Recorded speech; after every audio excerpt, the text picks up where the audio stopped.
if I will tell you that we are afraid to create content because we think that our lives are not special, our knowledge, our experience is not interesting. We are afraid that we will not be able to satisfy the audience. If we will create something that we want, the audience will not be interested in it. It kind of works the other way. The audience wants the best thing. They don't get the best thing while you're trying to service them. They get the best thing when you're servicing yourself, when you're true to who you are. Here is the inner self-talk of every beginner YouTuber. What should I talk about? What is trendy? I need to pick a niche. Retention is king. Niche the down. Why people should listen to me. I don't have anything to talk about. I'm not credible enough. I need to make sure that everyone will love my video. Can we objectively say what is beautiful for everyone? What is valuable for everyone? What will everyone like? I don't think so.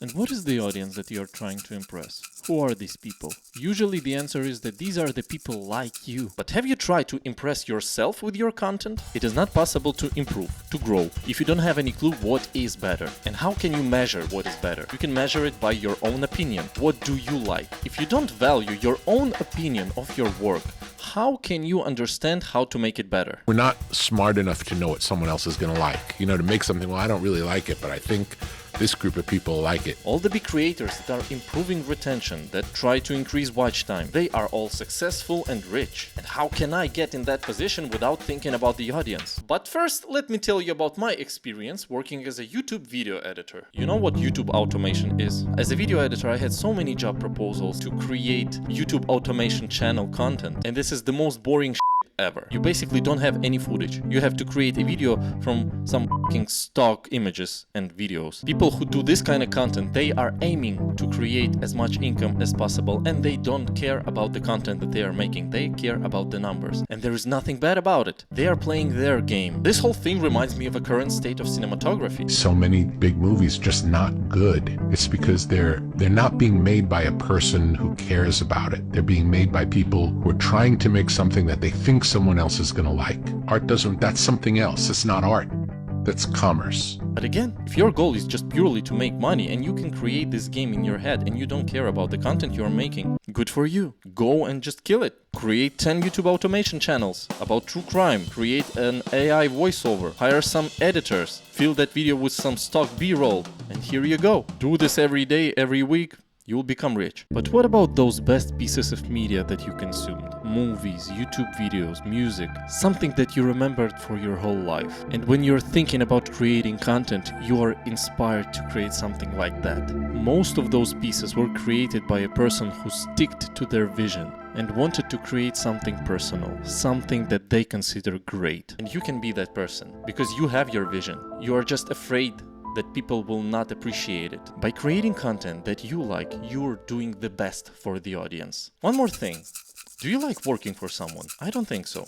No one does. You want to become a content creator because you want freedom, because you want to do what you like and make a living out of it. But if you will create things that you don't want, that you think some people out there want, will you be working for yourself or you will be working for them? Will you be waking up in the morning with a feeling that you want to do the thing today? Always remember that the reason that you initially started working was that there was something inside yourself that you felt that if you could manifest it in some way, you would understand more about yourself and how you coexist with the rest of society. But remember, you're not going against the audience because you are the audience. If you will like it, then someone else will like it because you are not special. And I think that no matter how hard you try, you will be creating content for the audience that is just like you. That's how the life works. If you will try to satisfy everyone, you will not satisfy anyone. I think it's terribly dangerous for an artist to fulfill other people's expectations. I think they generally produce their worst work when they do that. So the best possible option is to try to satisfy yourself. You are not alone.